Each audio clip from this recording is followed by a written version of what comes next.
and we're going to start with the big story. The YouTube subscription feed algorithm killing the subscription feed, killing content creators on YouTube. So I'll give you a little bit of a backstory here. On May 22nd, 2018, somebody named Jonathan tweeted asking YouTube why his subscription feed was not in chronological order anymore. That by itself is nothing crazy. That's not a news story on its own. What is a news story is that Team YouTube replied with, just to clarify, we are currently experimenting with how to show content in the subs feed. We find that some viewers are able to more easily find the videos they want to watch when we order the subs feed in a personalized order versus always showing most recent videos first. So before I share my thoughts here, I want to go ahead and put this into the context of my podcast channel. So I'm going to show you some statistics and analytics for that channel. So if you're watching the YouTube video of this podcast, that's where you're going to get the most value. So if you're not, you can jump over to youtube.com/geeksrising and open up the most recent version of the podcast, and you'll see the video content there. So right now on my screen, you can see my watch time and views for my subs and non-subscribers. So you can see that in total, I have about 544,000 views over the last 28 days, I believe it is, and 481,000 of those views come from non-subscribers, 63,500 come from actual subscribers. So that's about 12% of my views and 12% of my watch time coming from subscribers versus non-subscribers. So it's not a huge portion of my views. If subscribers got wiped out and none of my subscribers watch my videos, I would still be getting 481,000 views in the last 28 days and 1 million watch minutes. So it wouldn't kill my channel, but it still is a substantial number of views and watch time. Now up on the screen, I got my traffic sources page. So you can see that over the last 28 days, there were 544,000 views. That's in total, but let's look at just the subscription feed data, which is hidden in the browse features. It's kind of clunky to get there, but you can see me doing it here. And you can see that only 7,000 out of the 544,000 views I had came from the official subscription page feed thingy. That translates to 1.2 or 1.3% of my total views.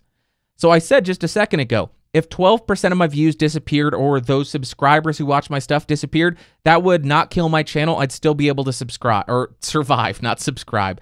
Now, if only 1.2% or 1.3% of my views disappeared, I would be perfectly fine.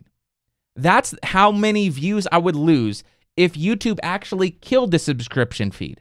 So if YouTube decides to favor other content in my subscribers' feeds, I will survive perfectly fine.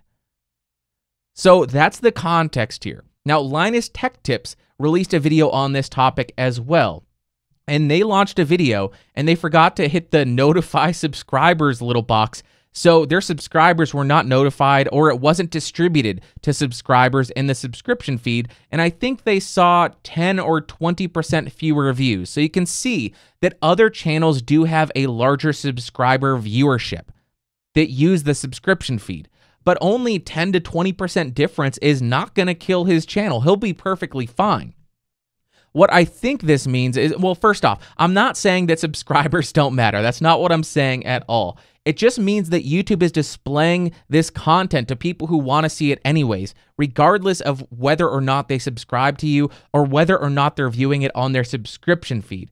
And the number of people who even use the subscription feed is relatively minimal. It's going to differ from channel to channel, but on mine, 1% of my views come from the subscription feed, and it looks like Linus has maybe 10%.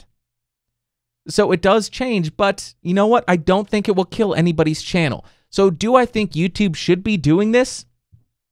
I don't know. I honestly don't know. I got to look at it from a business perspective because YouTube is a business. A lot of people don't seem to think of YouTube as a business. They think of it as a free platform that lets you upload stuff for free. That's what they view it as. But it's a business. Its goal is to make money. So if YouTube is dumping resources into the subscription feed team, if they even have one, and they're finding that people are not utilizing that tool and that is leading to them losing money, it is within their right and within their duty to their shareholders to do everything they can to resolve that and make that a profitable tool, a profitable, what's the word I'm looking for? I don't know. A profitable portion of their business. I don't know why words are hard. I can't think of it. My brain's not functioning. So if that is the case, they're losing money, they should be trying to make money, because if they start losing money in all these different features that people love and creators say, don't kill that feature, don't change that feature, we love it, that's the only place it's safe for us, you know what? YouTube will die.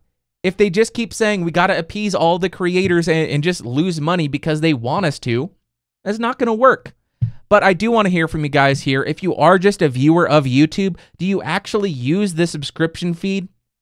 If you're a content creator, go into your old school analytics, go into your browse features, and let me know what ratio of views and what ratio of watch time actually comes from your subscription feed.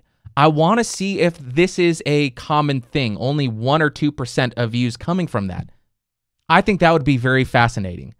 And if you are a creator or if you're a viewer, let me know. Do you think this is going to kill creators? Do you think this is the death of YouTube, as everybody has been saying?